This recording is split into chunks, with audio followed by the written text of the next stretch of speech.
First, I'd like to give all praise to Yahweh Ba'Shem Yahushai and double honors to the elders and apostles of Great Millstone who are teaching this truth in sincerity.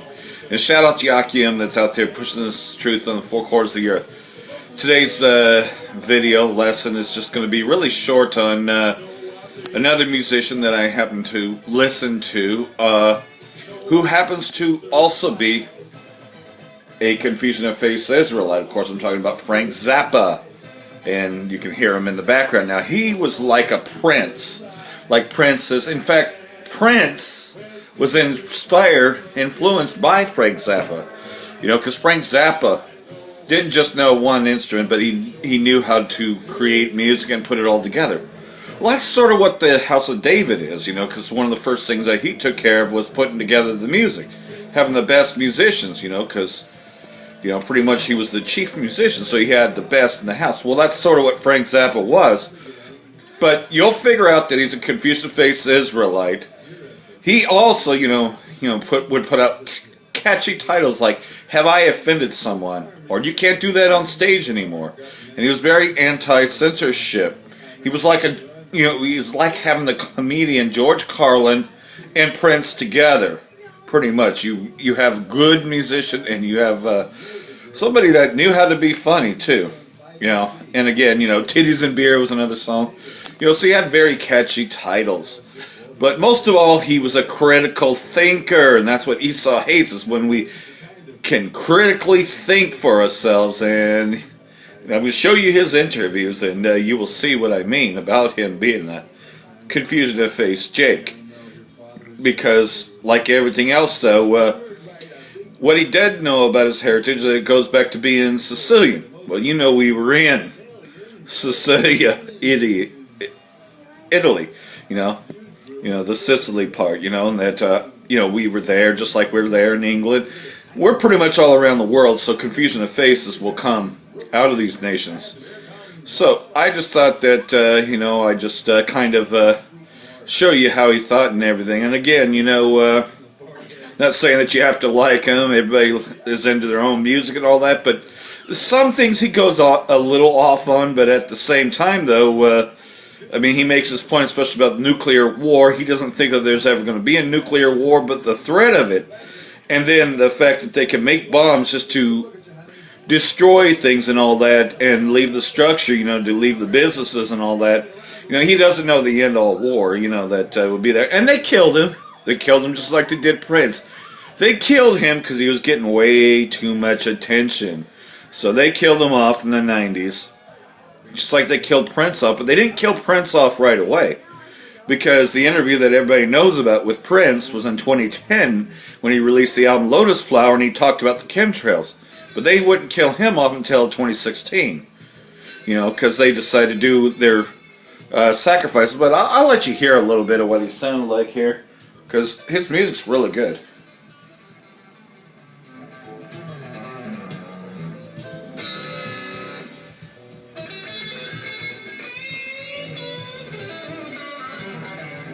And he also played with all the musicians like Jimi Hendrix, Pink Floyd.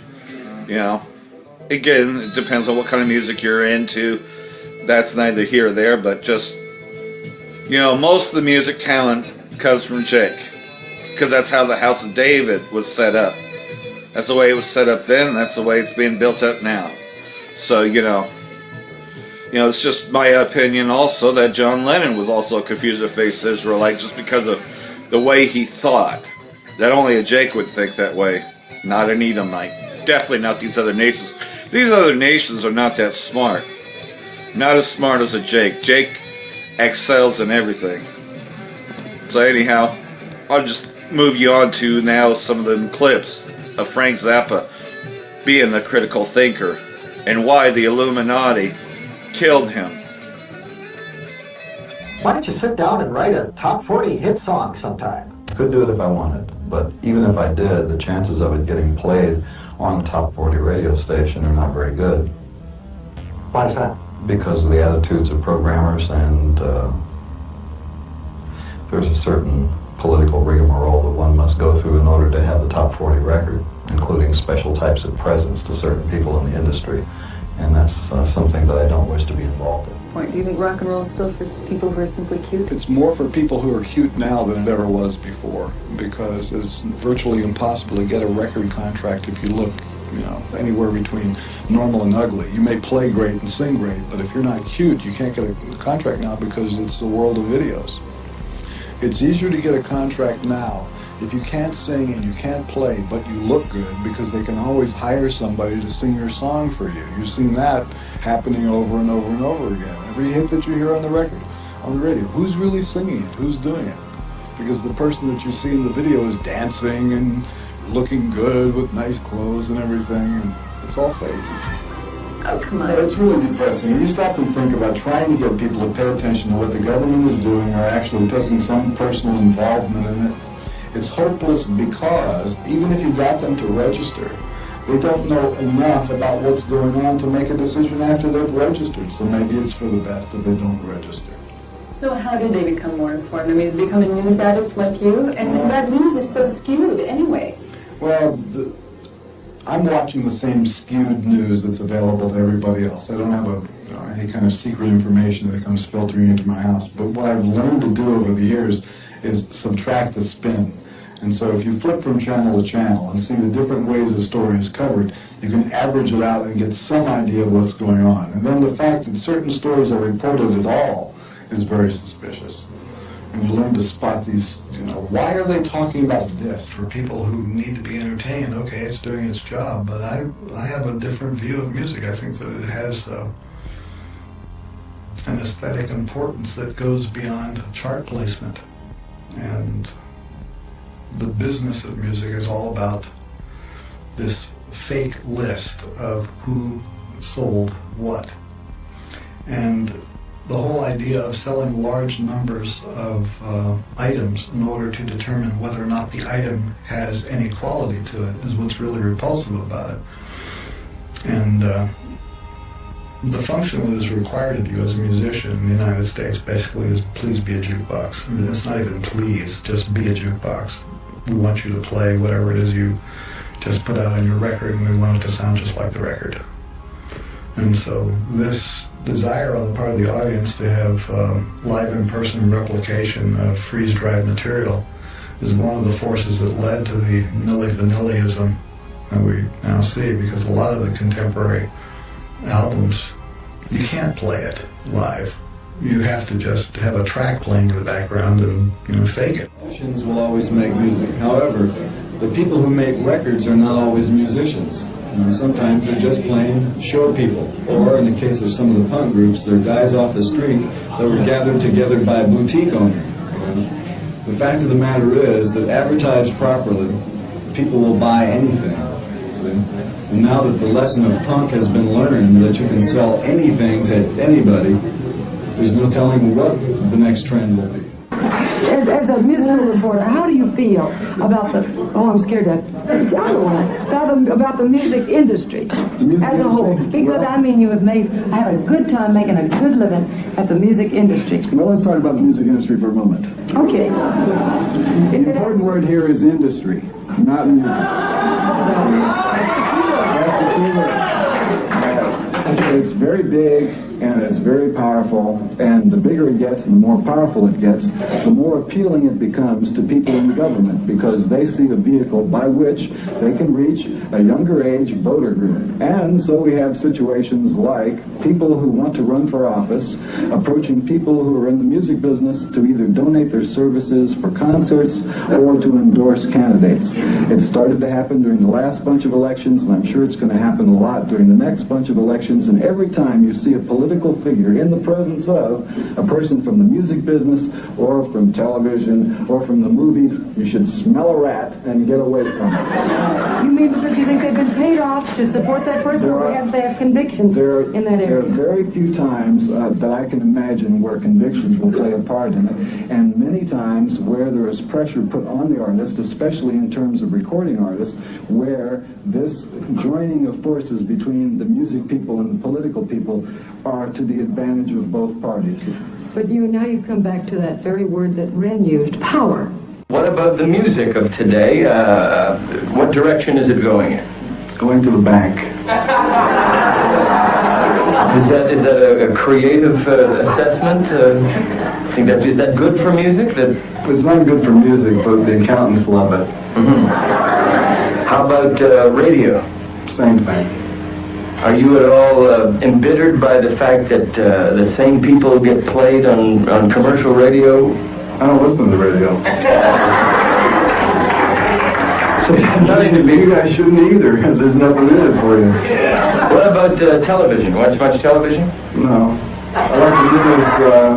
I watch CNN most of the time. Mm-hmm. Does the news ever get you down? I mean, that's not a... No, I like to watch the news because I don't like people very much, and when you watch the news, if you ever had an idea that people were really terrible, you can watch the news and know that you're right. Let's talk about things on television. CNN.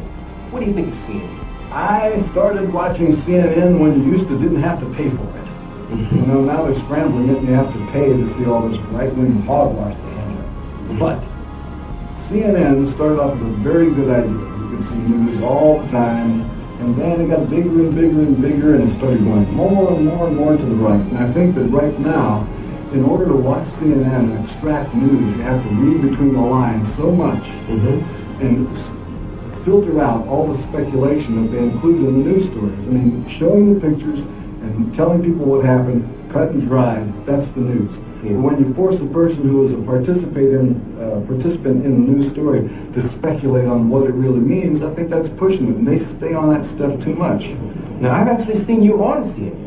Yeah, sure, I've been on there. In fact, they interviewed me the other day. I put a thing in my book about CNN and how I think they've gone down the tubes, and they interviewed me about that, and I told the same thing to them. But let me give you an example of a CNN technique. Okay, once upon a time, there was a news story that was announced by the anchor like this. Dan Quayle will now be involved more in government policy-making decisions. So what do we see for videotape? Here's George Bush. He's wearing a white shirt, he's got his sleeves rolled up, he's holding a box of popcorn. And he's in a movie theater. And behind him, in the darkness, is Dan Quayle, walking around like a little clone in the background. And right behind George Bush is Dan Aykroyd and Kim Basinger. And obviously they are at the premiere of a movie called My Stepmother is an Alien.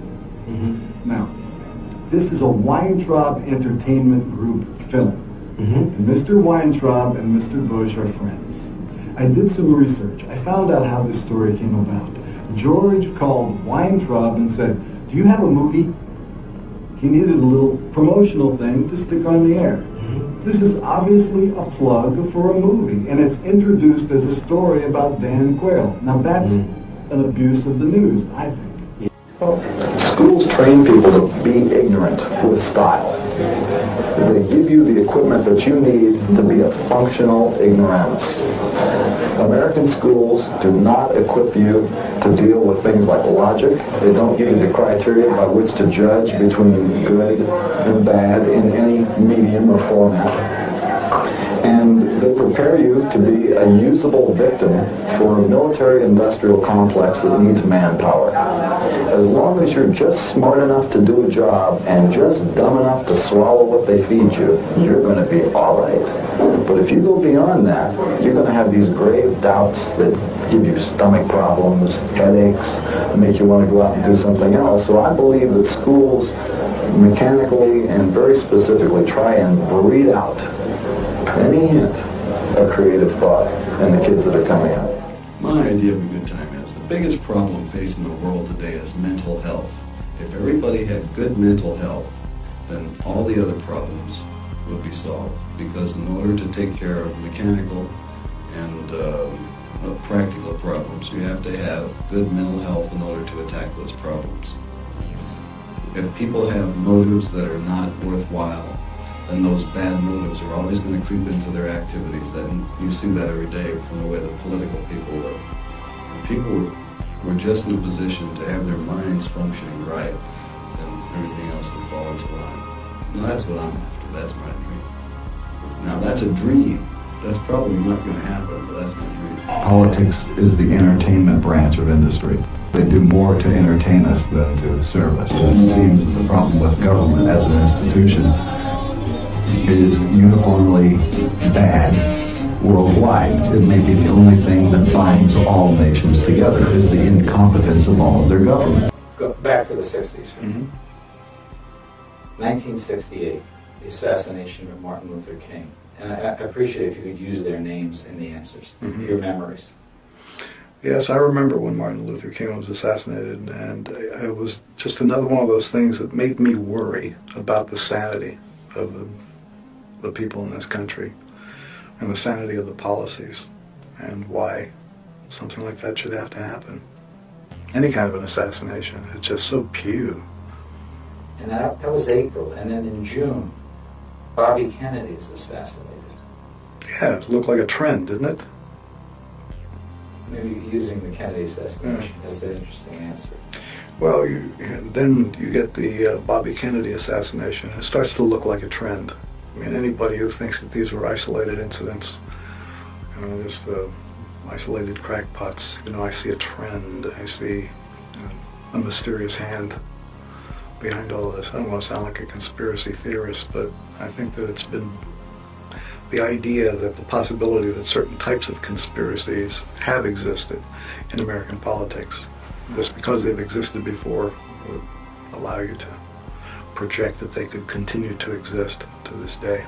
The unions are the mafia, which is the CIA, which is the Catholic Church, which is the government, which is, what's the difference? It's corrupt. It's the same guys pulling these strings, and then one day he pulls a string and boom, this lamp comes out. The next day he pulls a string and there's a missile coming out. Maybe it's a little late for some of you to know that there is some sort of strange national effort to bring censorship to first the rock and roll industry, then to the video industry, then the National Council of Churches wants to have ratings on normal television programming, then it'll get to books, and then it'll get to any kind of sign you want to carry around the street, and then you'll all be wearing the same colored clothes. And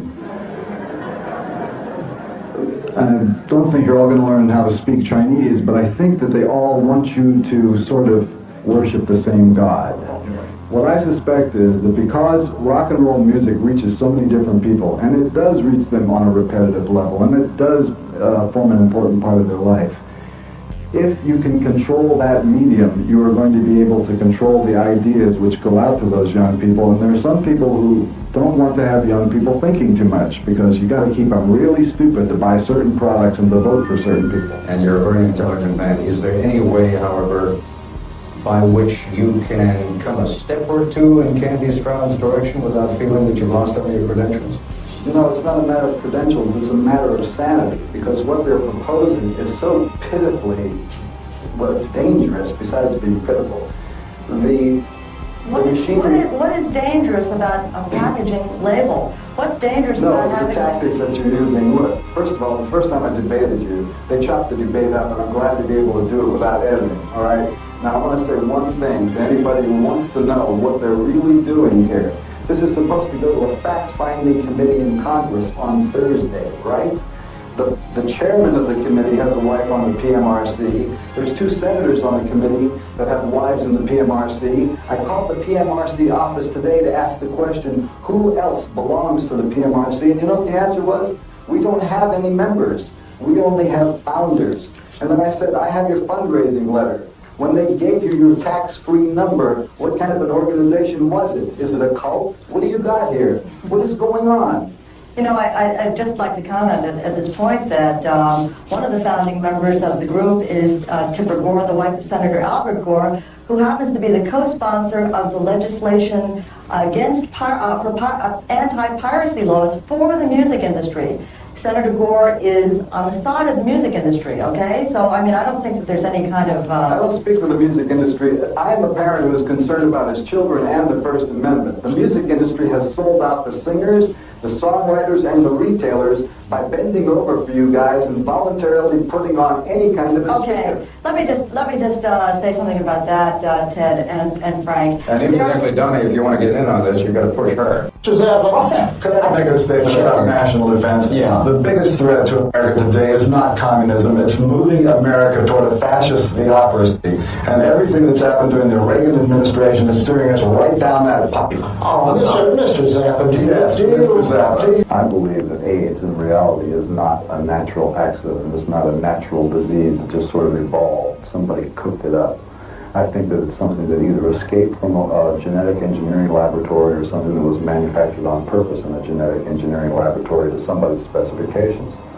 I also believe that all the warfare of the future will be conducted with these biological agents, because now the gene splicing is a thing that can be done. It is feasible to consider the preparation of certain diseases which will kill only specific races, nationalities, or people with certain interests, because you can tailor the disease to attack certain things in certain categories. Well, these are very serious allegations, Frank. I mean, what actually makes you believe this? Do you have hard and fast evidence that this is the case, or is it just something that you've theorized? No, this is just the opinion of an aging buffoon. You know, just think nothing of it.